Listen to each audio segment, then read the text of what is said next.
Já aqui, pessoal, a gente tem as massas de ar que atuam no nosso país, né, no Brasil. Nós temos a MEC, que é a massa equatorial continental, ela é quente e úmida, ok? A MEA, massa equatorial atlântica, ela é quente e úmida também.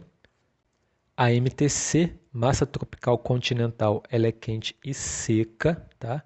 MTA, massa tropical atlântica, ela é quente e úmida. E a MPA, massa polar atlântica, ela é fria e úmida. Percebam o seguinte, quando eu digo que a massa é quente, ela é uma massa, né, com temperaturas bastante elevadas. Ela vai fazer com que aquela área, né, aumente suas temperaturas, tenham temperaturas mais quentes, né? E quando eu digo que ela é úmida, ela também traz consigo muita umidade. Isso vai favorecer que aquela área, né, tenha mais precipitações, sobretudo chuva, ok? E quando eu digo que ela é seca, é o contrário. Ela não traz consigo umidade. Ela vai trazer para aquele local, né, uma condição mais seca. Vai fazer com que aquela área não tenha uma umidade, né, como as outras. Percebam que apenas uma massa no Brasil é seca, que é a MTC. Ok? Formada no Chaco, no Paraguai, um local bastante seco. E a única fria é a MPA, que vem do Polo Sul, né, e vai em direção à Argentina, ao Brasil, que é a massa polar atlântica. É a única fria que passa pelo Brasil, ok? E aqui a gente consegue observar a distribuição dessas massas de ar no Brasil, né? A massa equatorial continental está aqui em cima, principalmente na região norte do Brasil. Essas setinhas são as áreas, né, por onde elas caminham pelo país e acabam ali, ó, atingindo países vizinhos. Eu tenho aqui a massa equatorial atlântica, né? Ela vem aqui do Oceano Atlântico em direção ao Nordeste brasileiro. Eu tenho a massa tropical continental, aquela única que é seca, né? Como eu disse, formada aqui, ó, no Paraguai, no local chamado Chaco, tá? E também vai em direção ao centro-oeste brasileiro. Eu tenho a MTA, que é a massa tropical atlântica, também aqui formada no Oceano Atlântico, né? Ela é úmida, ela é quente e vai em direção ao sul e o sudeste do Brasil.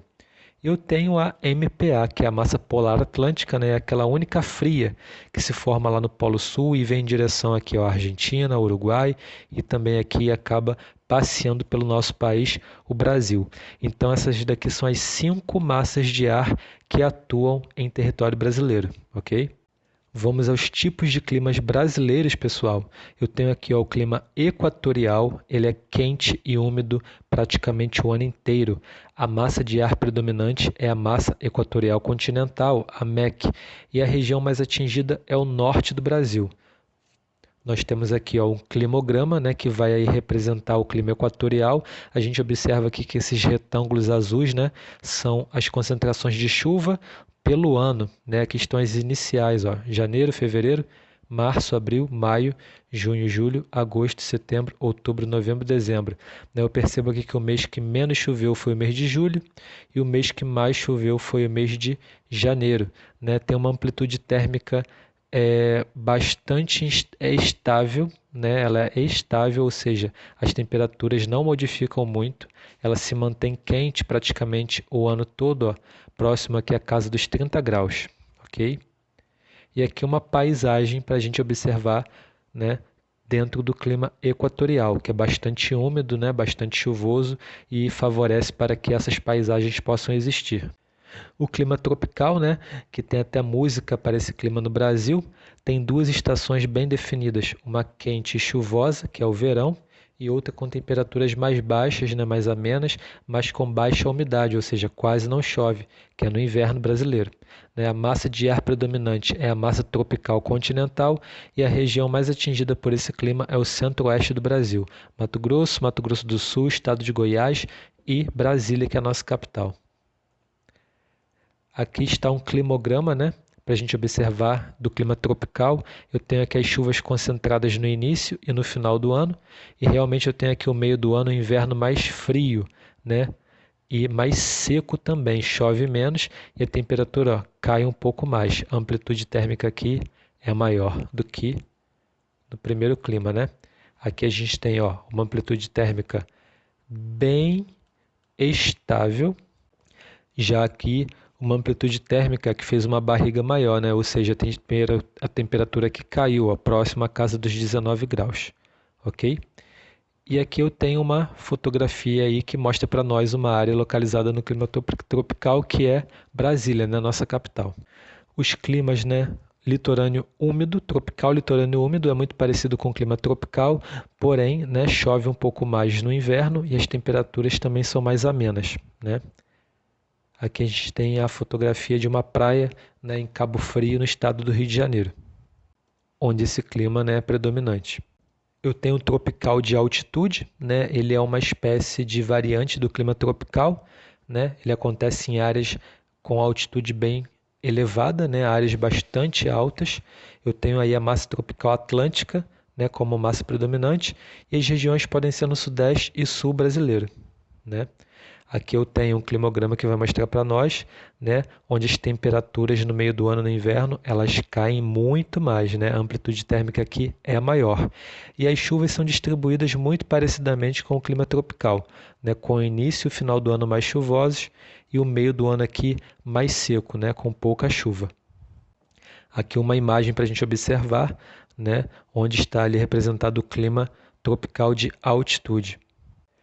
O clima subtropical, né, porque está um pouco abaixo do trópico, eu tenho aí, ó, um verão quente e boa distribuição das chuvas durante o ano todo. No outono e no inverno as temperaturas podem se aproximar de 0 graus, né? É um clima mais frio do que todos os outros climas brasileiros, porém, né, é um clima que tem chuvas bem distribuídas de janeiro a janeiro, né?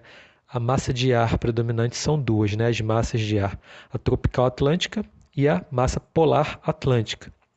A região predominante aqui é o sul brasileiro, tá? A região predominante sul brasileiro. Esse é o climograma, né, do clima subtropical. Como vocês podem observar, realmente chove de janeiro a janeiro, né? Não tem nenhum mês aqui seco. E a temperatura cai bastante, ó. Uma amplitude térmica aqui grande, né? No inverno as temperaturas podem chegar a 0 graus Celsius, né? Bastante frio. Aqui uma paisagem para a gente observar, né, onde ocorre o clima subtropical, né, nos campos sulinos, né, regiões com climas mais amenos, né, mais parecido com climas até mesmo europeu, né, principalmente no inverno, onde a temperatura cai bastante e chega até nevar em algumas cidades do sul do Brasil. Eu vou destacar São Joaquim, Santa Catarina, como uma das cidades mais frias do Brasil todo, ok? E para finalizar, eu tenho um clima semiárido, ou seja, ele é quase desértico, né? É quase árido. É um clima semiárido. Apresenta baixa umidade atmosférica na maior parte do ano e curtos períodos de chuva, né? Eu tenho aí massa de ar predominante, massa tropical atlântica e a região onde mais ocorre isso, no Nordeste brasileiro, sobretudo na sub-região do Sertão, né?